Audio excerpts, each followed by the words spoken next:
ढेँडो है गाइस, मेरो बुढोलाई चाहिँ साह्रै मनपर्ने आफ्नै बारीमा रोपेर टिपेर ल्याएर बनाइदिएको यस्तो खाँदै हुनुहुन्छ। सिस्नो ढेँडो जस्तो मनपर्ने उहाँलाई केही पनि होइन। खाने तरिका नि हेरौँ न कसरी खानुहुन्छ। तरिका खाने तरिका फरक छ उहाँको, ढेँडो खाने तरिका।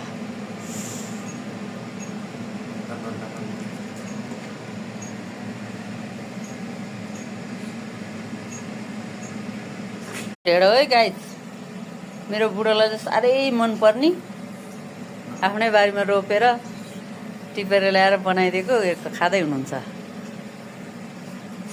सिस्नो ढेँडो जस्तो मनपर्ने उहाँलाई केही पनि होइन। खाने तरिका नि हेरौँ न कसरी खानुहुन्छ। तरिका खाने तरिका फरक छ उहाँको, ढेँडो खाने तरिका।